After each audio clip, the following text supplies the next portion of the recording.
This is TechCrunch.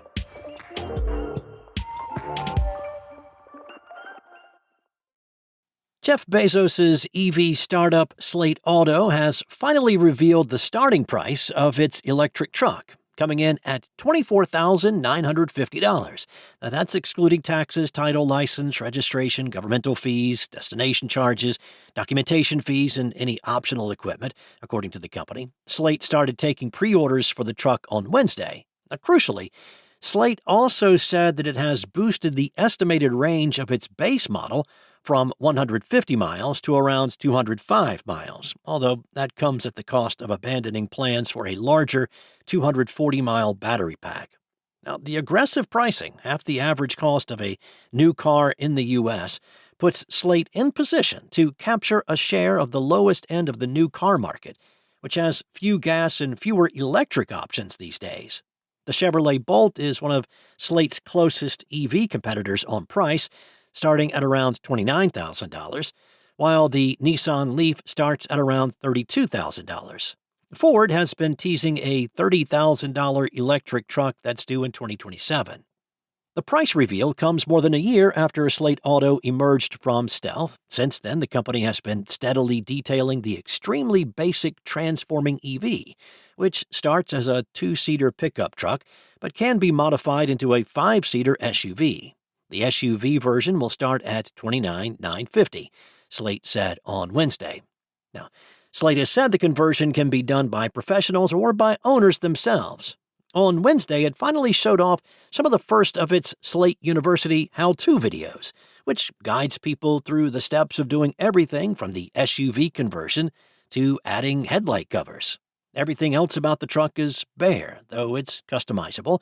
It has hand-crank windows, lacks an infotainment system, and all orders start with the same gray composite material with no paint options, as Slate plans to let buyers order customizable wraps for the vehicle. That likely helps cut out a major cost center, as factory paint shops can run in the hundreds of millions of dollars. The company did not offer more details about the buying process. Slate has said it will not have traditional dealerships and plans to sell directly to customers, similar to other EV companies like Tesla, Rivian, and Lucid Motors. Earlier this month, TechCrunch first reported that Slate Auto has granted online used car giant Carvana a warrant to purchase its shares, suggesting the two might collaborate on selling the low-cost truck. Carvana recently revealed plans to sell new cars, shaking up its existing business model. Slate has been promising the vehicle would be priced in the mid-$20,000 range before it came out of stealth, as TechCrunch first reported early last year.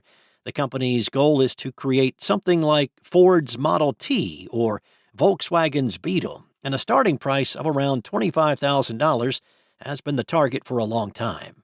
But the path to those goals has been complicated by the second Trump administration and Republican control of Congress. Policy changes have loosened emission standards and removed a $7,500 federal EV tax credit. As a result, many major automakers have delayed or shelved plans for new EVs in the U.S. The startup has raised a fair amount of money as it chases these ambitious goals. So far, investors have thrown around $1.4 billion into Slate across three major funding rounds. New details have emerged about Valor Equity Partners Fund 7, which last year filed paperwork with the U.S. Securities and Exchange Commission to begin raising capital. Bloomberg reported on Wednesday that the fund is targeting at least $2.5 billion in capital, a portion of which has already been set aside for further investments in SpaceX.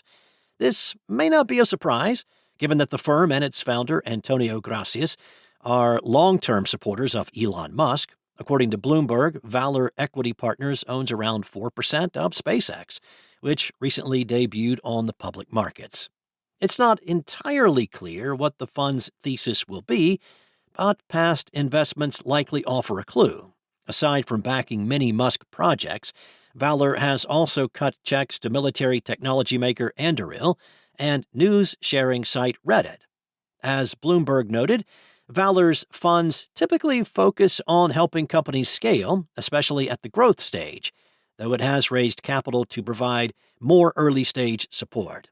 Valor previously announced the closing of Fund 6 for $2.35 billion in 2024, mainly focused on operational growth investments. That's all for now. For the latest in tech news, go to TechCrunch.com.